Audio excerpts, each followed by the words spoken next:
What's good, YouTube? Mega here. We have a ranked dueling book gameplay for you guys today. Uh, we are we're here starting our ranked climb over here. So we got the 100 rating with the 0 experience versus our opponent Vampirist, who is sitting at 386. So they're quite higher compared to us. So let's go ahead and get into it. We'll lose rock paper scissors. So we are going second. We're playing Infernoble Knights, probably one of my favorite decks to come out. So really excited to be back into Yu-Gi-Oh! And playing an actual deck that I like, which is not something I can say that I've done very often. So we open Imperm, Violent Sphere, Fireflint Lady, Heritage of the Challenge, and Neospace Connector, which is a really good hand. Our opponent opens Decree, One Day of Peace, Darkhold, My Body as a Shield, and Secret Village of the Spellcasters. Very interesting hand there. So they go for 1 day, gets to draw a card, and then they pass by setting Decree. So on our turn we go for the connector. We get our Dolphin off, which means they don't have any small hand traps in hand. So we use Dolphin just to see what they got. Very interesting hand, definitely. So from here, we know we can go straight off, so we go for Isolde. First effect to add our Phoenix Gearfried for the next turn, since we won't be able to win this turn because of 1 day. So second effect, we send Durando Special Renard.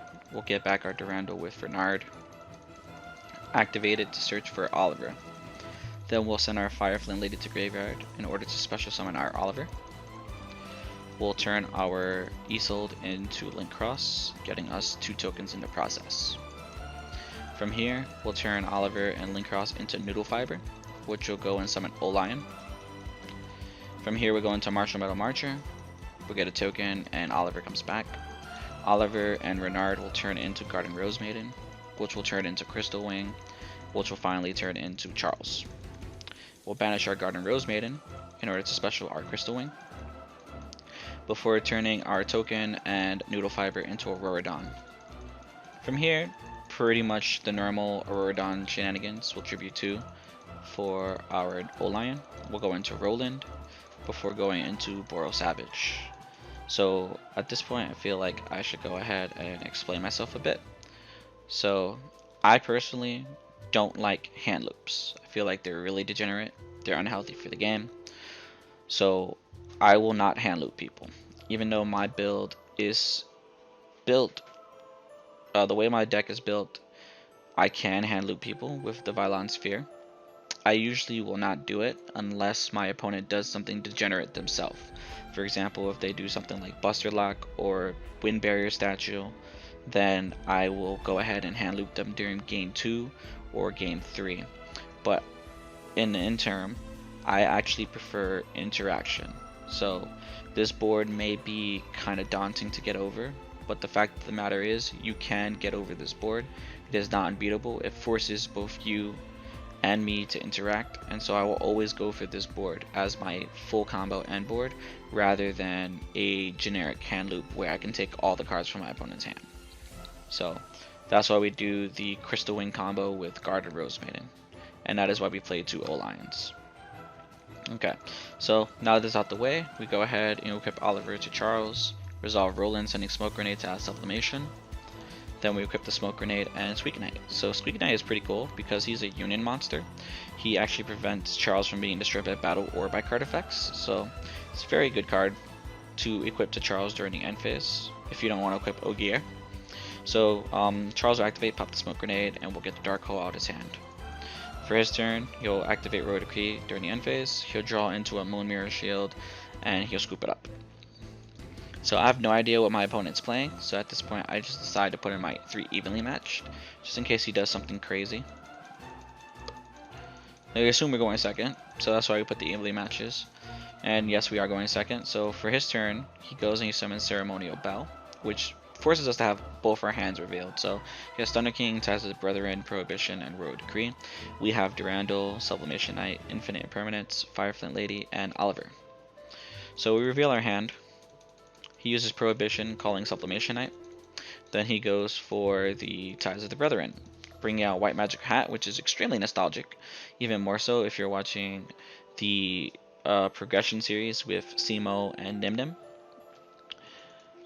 Then we get Jaugen out as well, which will prevent us from special summoning. So I was like, okay, Kind of glad I brought in my evenly matches, but I didn't draw it, so it is what it is. So we just go, we reveal the connector in our hand. We'll try to bait out the Royal Decree with the Infern. So then we go for Oliver, equip him with the Durando, and we attack over the Ceremonial Bell, making him take 1k. During main phase 2, we'll use Durando to add Augir to hand so that we can get over the Jowgen on next turn. Of course, we know he has Thunder King in his hand, which means we're going to lose Oliver and 1 card in hand. So it is kind of risky, but he had a 25% chance to hit the Ogier. I was willing to take that risk. He actually doesn't hit Ogier, he hits Sublimation Knight, which is perfect. So here we go for Ogier. We send our Gearfried to graveyard, we attack over Jowgen, and we tried to bait out the Thunder King with Fireflame Lady. He doesn't go for it, so we bait it out instead with Isolde. Kind of risky again, because he can go ahead and White Magic Hat our Neospace Connector. But again, I'm a gambling man, so he goes to hits for 1,000, discards the O-Lion, we get a token. And from here we go ahead, draw a Call by Grave Return, which is a great card. So we go for Neospace Connector, and it actually resolves. So at this point, I should have activated my Aqua Dolphin, so that we could see what his hand was, since he didn't Ghost Ogre, he didn't Ash Blossom the connector, and typically people will stop the connector. That means that the call by is pretty much useless. We're not going to be using it. So I should have done this so I could see what his hand was. I would have seen the Nibiru. But instead, we go for Isolde. We grab Astolfo. Now this is another sign that I should have known that he had Nibiru, because the first effect went off just fine. Normally, again, they Ash or they Ghost Ogre. It didn't, so that should have been huge red flags that he had Nibiru. And in fact, at this point of the turn, I'm really thinking about it. I'm like, he probably does have the Nibiru. I should get back Phoenix Gearfried and be fine, right? But no, instead I decided to get greedy, add back Durandal, equip it, and tried to go for Oliver, try to go for the huge full combo play.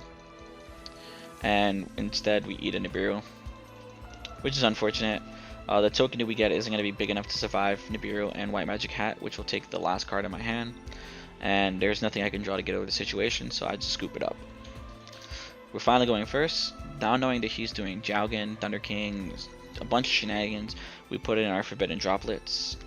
We take out our evenly matches, we put in our Forbidden Droplets, and we finally get to go first. So this time around, we're going to go ahead and play around Nibiru. So we go Sublimation Knight, which gets us our Squeak Knight. This is fine. We go for Isolde here, which is our 3rd summon. So we grab Astolfo, and we equip Smoke Grenade to Isolde, so that we can go ahead and have an equipped spell ready for our Phoenix Gearfried, which will be the 5th summon. So we use Living Fossil to bring back Sublimation Knight, which is our 4th summon. Gearfried is our 5th summon, so we're good at this point. When we summon Renard, I assume at this point he doesn't have Nibiru, because most of the time when they do have Nibiru, they just try to bait it out. So we go ahead and we send Durando, special Renard, we add back Durando, we go for Oliver, because we're going to go for a full combo. So we send Isolde for Link Cross, we get 2 tokens. And we'll go ahead and we we make Noodle Fiber. We grab our O-Lion, we make our Metal Marcher. We don't get our token, instead we just go for Oliver. And then we synchro for Roland. Now at this point here I misplay. What I should do is synchro Roland and Renard into Stardust Charge Warrior. We get to draw a card, and then we can use Metal Marcher and Halifibrax to go into Auroradon, which will still give us our end board of Charles, Boros Savage, and Phoenix Gearfried, which is a very good end board. But instead, what we do here is we use Metal Marcher and Halifibrax to go into Auroradon. We equip the Oliver to Phoenix Gearfried. I still had it, yeah, in the chat I noticed it that I had the play here. We go for Stardust Charge Warrior again anyway. We get to draw our card, and during the end phase, Roland Resolve, sending Phoenix Blade and adding Fireflint Lady. He activates, he misclicks on Terraforming, and then he goes for Spot Extravagance to go ahead and draw 2 cards. Then he goes and uses Terraforming to add a 2nd Secret Village of Spellcasters to his hand, and then he Dark Holes, which is fine, it's cool. He prohibits our Fireflint Lady, He sets one card and he passes. At this point, I pretty much know that he only plays Royal Decree as his main trap, so we go for Ogier. We send Joyeuse. We special Renard to add back our Gearfried. Still in kind of fear of the Nibiru, so we activate Phoenix Blade's effect to get it back to our hand. We special Gear. Equip him with the Phoenix Blade, and we attack for 15 and 33. Just a bit above half of his life points. Then we'll synchro for main phase 2 for this Ignoble Knight card, getting Durandal, which will get us our Renard for next turn. We set the Imperm. Before we set Imperm, we'll equip Oliver and Ogier to Phoenix Gearfried. That is Regeki. Ogier goes ahead and protects Phoenix Gearfried. He draws another card for his turn, and he scoops it up. So that was our first duel on Dueling Book. We got 21 rating with 4 experience, so the climb is going to be long, but we'll get to the top eventually. If you guys would like to see the deck profile for the Infernoble Knights, don't forget to leave a like. Don't forget to leave a like down. Don't forget to leave a like and comment down in the description. What would you like to see next? So hopefully we'll be back very soon with the next one. This is Mega signing out.